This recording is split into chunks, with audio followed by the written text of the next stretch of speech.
Another video. This one was uploaded 20 minutes ago. I did not watch this one.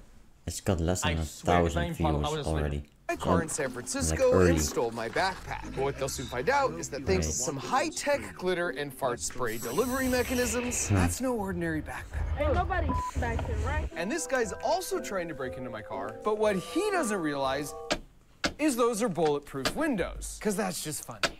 Every year, 20,000 cars are broken into in the city of San Francisco. But who's behind all these break-ins? Like, is it organized crime or gangs or just random individuals? And then what happens to all the stuff that they steal? Well, just like when we use the power of glitter to infiltrate and shut down those terrible scam call centers in India, I'm happy to report that having teamed up with a veteran investigative reporter and gotten our bait car broken into 25 separate occasions over the past 8 months, we now have a much clearer picture of what's going on and even some thoughts on how to stop it. And as this video is the conclusive finale to the whole Glitter Bomb series, this time for reals, I'm so happy to report that we finally got some really good reactions to that perfectly harmless, yet wretchedly abhorrent fart spray, including one that's not too far off from Macaulay Culkin's here.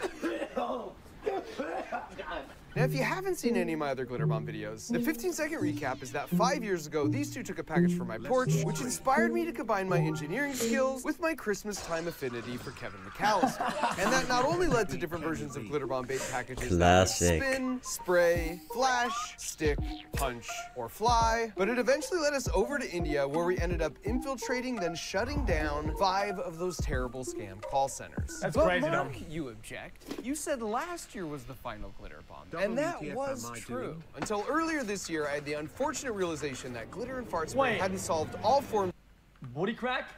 Until earlier this year, I had the unfortunate realization. I want you. That glitter and fart spray hadn't solved all forms of crime worldwide when my own car was broken into. I'm missing a window. Not cool, San Francisco. Not cool. That also made me realize our 11th hour cobbled together car package last year never got enough footage to uncover who was actually behind all the San Francisco car break-ins. So 10 months ago, for one final time, we completely redesigned the Glitter Bomb from the ground up. DVC. Only this time, it would be custom built just for cars. For starters, instead of using centrifugal force to fire the glitter, this year we'd be using... Chat, is it illegal, chat, to make like a booby trap or something like that? Where like, if something causes harm like that or whatever, or something doesn't, that the thing retaliates? Why is it illegal? It shouldn't be. If I know my package has spikes in it, okay, and it shoots spikes because I made it, okay, for science. Please if you break my car and you take it, what's your risk? I know it's in the box. I know it shoots spikes. You don't know it? Okay, well, don't take it then. It's a simple concept. So if you take my box and it shoots spikes at you, right? But that's the same as leaving a bomb on the street. That like it's pressure. It's like a claymore. 900 psi of compressed gas. And then because if you take a CO2 bike tire inflator and you leave it on the street in a package. High torque servo motor to the so you hide it, and then repeat that configuration and then random people pick it up. Well, then when you load those pipes with they die, amounts of biodegradable glitter and then it's not your fault. Trigger the servo motors, that highly compressed CO2 is going to very quickly push out anything in the pipe that gets in its way. At the core, we still have a custom printed circuit board that will make all the decisions for the device, in addition to talking to us via a two-way cellular connection. Then we slap on a car horn for good measure and place that whole compact form factor into the base of a custom sewn backpack with external access to the outlet. Dude, where are the TikToks, man? Give me some TikToks. Poison.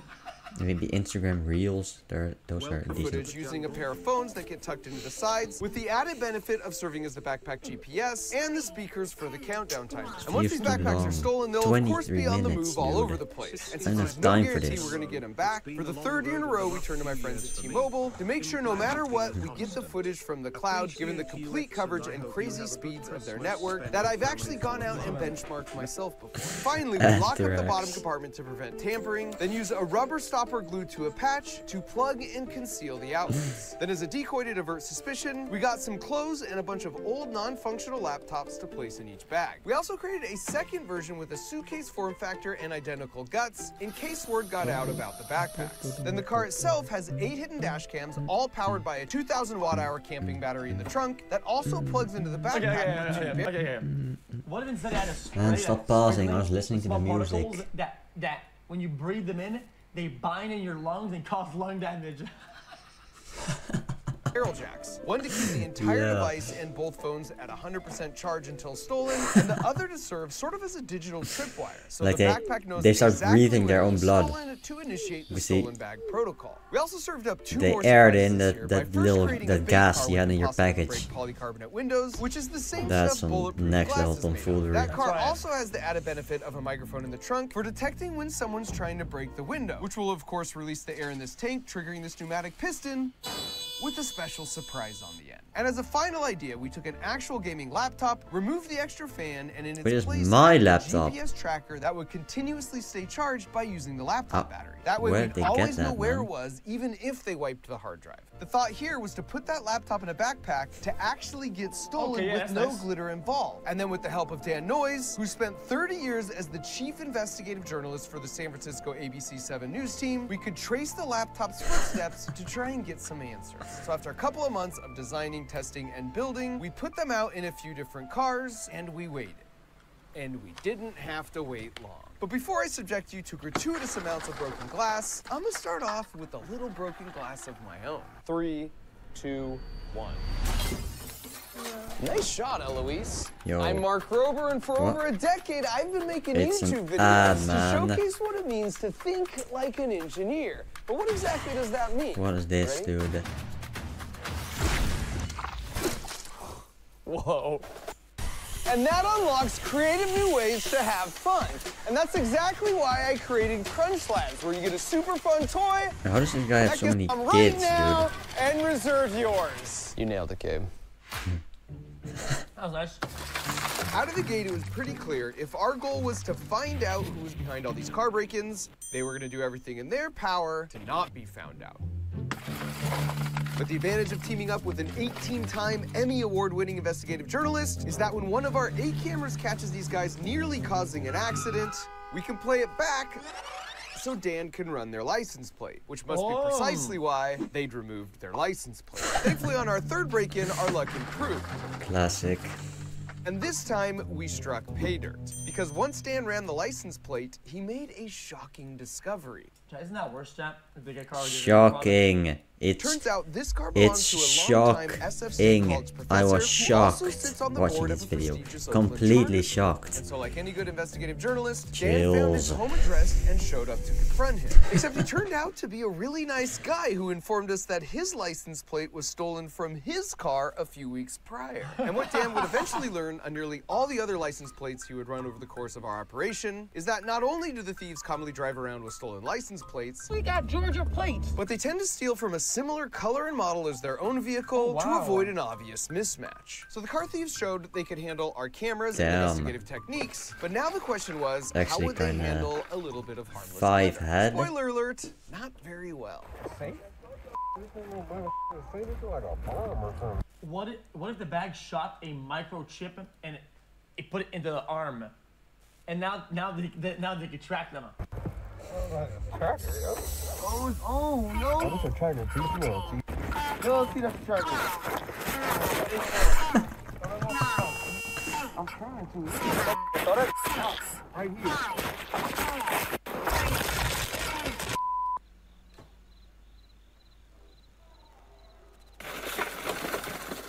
Notice how the first thing he does is check the trunk by pulling down the seat, trying to unsuccessfully steal our strapped-down battery. This is pretty common for them to do, and it's why leaving valuables in your trunk isn't really a great option.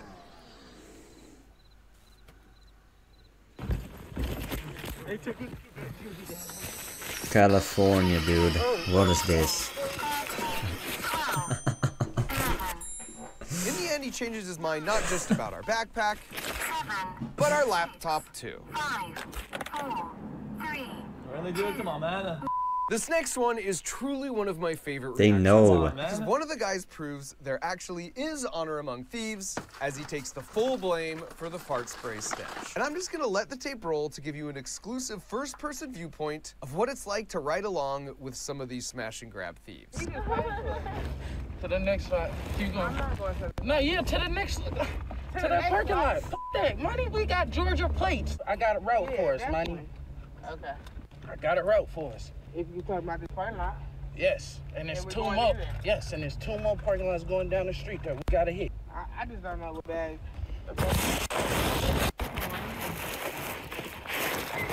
Sorry, baby.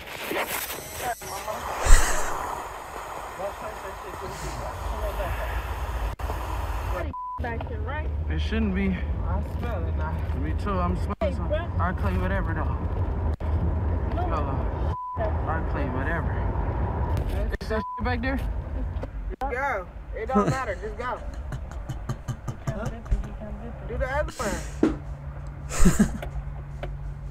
They got the. Stay, baby. Stay. Now. Shut up. Come on. Is that like Bonnie and Clyde? Pull up babe. in front of him. Let's rob some Go, fucking stay. cars, Look baby. I got it. Come on, honey, Bonnie, let's go rob some cars, man. I got it. Snapping turtle. On the front. No, stay, bro. Get in the car, money. This is the worst comms of any criminals of all time, It's man. okay. Get it. It's okay. These Are you comms in are the straight back? fucking Let him dog get in shit, the man. front. Let him get in the No. front so it's quick, bro.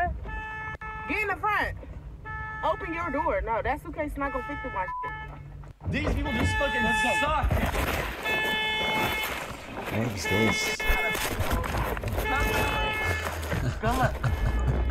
Dude, make it stop, dude. Hold on, now. Oh, you heard that sound. 15, 14, 13, 12, 11, 10, 9, 8, 7, 6. And we were surprised to learn that more than half of the steals weren't from thieves traveling in cars. But that still leads them to developing. Chad, I wish they kind of went full Chad mode and they just unblurred their face. I heard and it. Just say, The okay, pipes, so you're I gonna heard sue it. me, sue me. I mean, let's be honest. These people, if they're doing this shit, they don't have the money to sue, and they would probably just lose anyway, right? So at the point, just tank the lawsuit, motherfucker. These people are not winning that shit, brother. Just go for it. Their own strategies. For Yeah, I example, would. this guy here has already scoped out and wants to steal our backpack. The problem is all these people over here would see him. That is unless he just waits for the perfectly timed obstruction.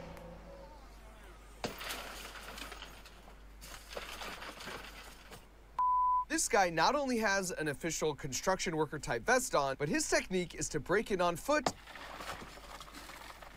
then walk his newfound treasures back to his car, where he can now discreetly lean in through the window to see what he got, which probably works out really well 99% of the time. But it's hilariously the worst possible strategy in this case. Because in the end, he leaves the backpack behind and drives off, having stolen just our fart spray and glitter.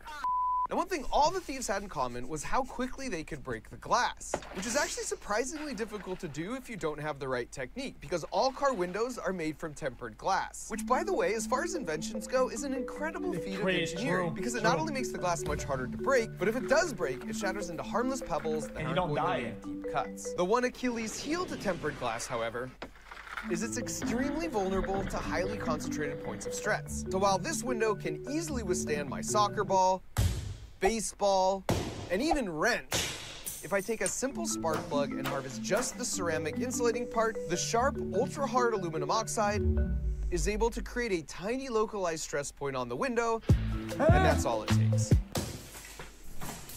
And that's why in every case, they're using some form of this spark plug. Wait, I thought they had to use the plug itself. They only use the cover? And harvest just the ceramic insulating part, the sharp, ultra-hard aluminum oxide is able to create a tiny localized stress point on the window, and that's all it takes. And that's why in every case, they're using some form of this spark plug in a handle form, where the tip is a really sharp piece of ceramic or hardened steel, at which point it doesn't take much force at all.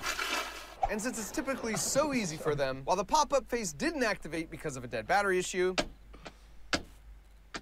it was still really heartwarming to see them deal with our bulletproof window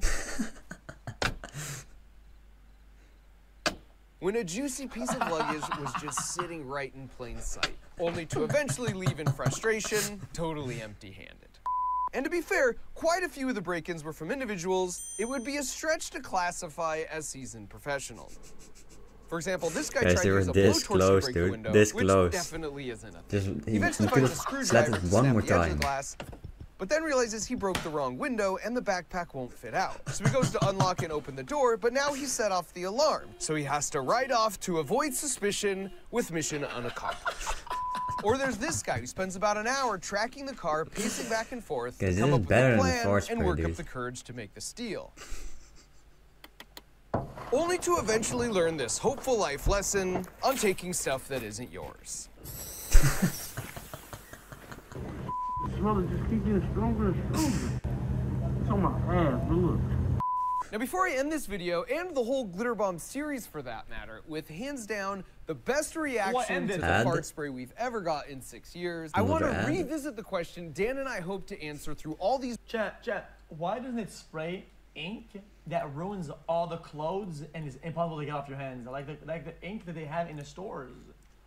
Chat, it should spray really, really bad ink. Like a dog shit ink. These break-ins in the first place with regards to who's behind these and why. And I'll start by saying typically on the news, you'll see organized groups like this because that just looks really intimidating. But that was much more of a rare occurrence in our experience. Wait. You say that's illegal, okay? Tell me the difference between going to a store, stealing a t-shirt, then removing it from its tag, being sprayed with ink, and putting in your car, a backpack with a tag, and if they open it, there's sort of ink. What's the difference?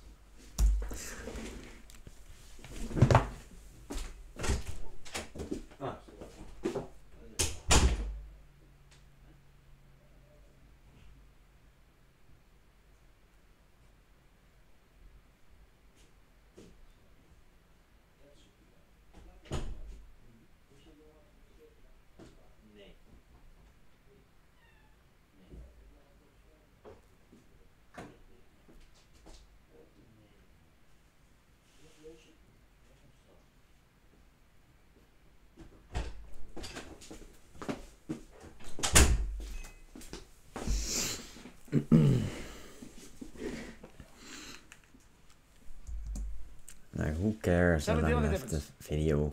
It's just one small break. You can take a break, and there's no difference. You're not even gonna watch this part. Like, in this instance, just your be honest, come car on. is private property. You're only watching like 10 seconds as of this. Store. A store is private property, and your car is as well. It is the same thing. There's no difference. You should be able to put ink in your car. More than 80% of our steals were just individuals acting on their own. So like, not some kind of organized gang operation. And a majority of the 80% that were individuals honestly didn't seem like they even did this very often. So then why are they doing it? Well, as we were trying to figure that out ourselves, we sort of hit a breakthrough on our GPS tracking laptop. Because after it was stolen, it came to this location for about a half a day, but then after that, it made its way over to this neighborhood, and that's where it's been ever since. But the thing is, Dan recognized that first spot because he did a news report more than a month and a half earlier when he told the story of a video producer who tracked his stolen gear there because the thieves knew it was a fencing operation where they could quickly exchange the gear for money. He's on the phone with a San Francisco police officer when he sees his camera gear arrive at this location in the 300 block of Leavenworth. And he goes, what is oh that, yeah, that's dude? a known major That is a operation. utopia. It's Everybody in the Bay California, Area knows man. that they can California. bring their stolen goods and offload them there. And look, there's a whole host of things that leads to 20,000 cars per year there, getting dude. broken into and people taking stuff That's where you live if you're and some of the core issues down here are above super people. complicated. Look at this. Look at this copium. The ink tags in a store are meant to ruin the clothes they're stealing and other thieves' clothes. That's copium. That's libertarian, left-wing, radicalized, libtard brain black mold right there. That's black mold. That's black mold. If you were to do that with your own backpack in a car, right? Then it would be called a booby trap or some shit, and then people would be mad. So dumb. So dumb, It's man.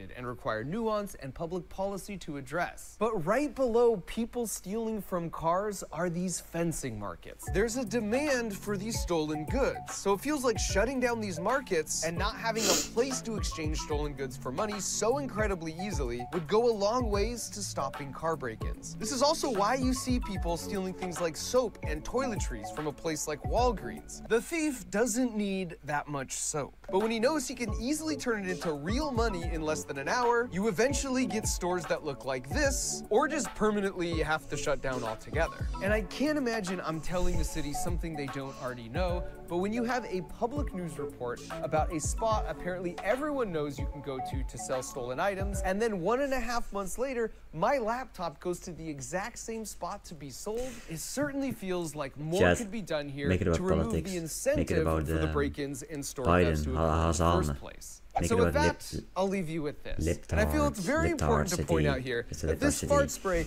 is perfectly harmless to breathe. It just truly smells really, really bad. Because after breaking not one, but 2 of our windows, he yells out a racial slur ostensibly at an innocent bystander. And in the most perfect... Well, I mean, okay. Well, that's not a slur, but still, that's bad. Definition of instant karma ever. 2 minutes later, the dry heaving ensues.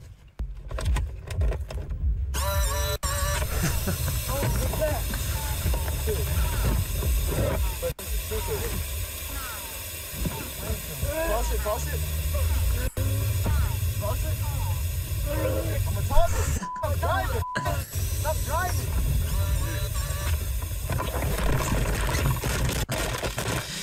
Recovery sequence initiated. So that's it, my official final wrap on the whole series. And if you've been keeping score at home, we've had 167 porch pirates glitter bomb themselves, as well as 29 car thieves. We've returned $50,000 to elderly scam victims, and had 5 scam call centers shut down, with 53 of those scammers arrested. So thanks for watching and sharing these heartwarming videos over the years. And of course, a final thank you farewell to these 2, without which none of this would have ever happened.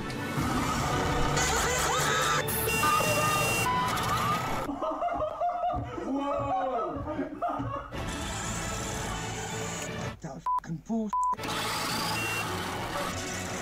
Look at that, is it glitter? Yeah. Oh my god. Oh god. What the f? What the f? Hello.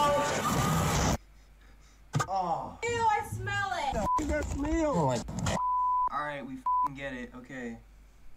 Smells like f***ing shit in here.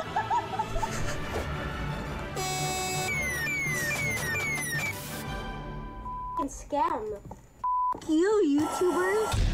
I mean scam. What do you mean scam? You stole it, man. Person just call a robbery that they did a scam? What the fuck is that? What the fuck? This makes no sense at all. Scam.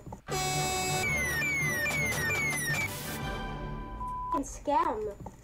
You YouTubers.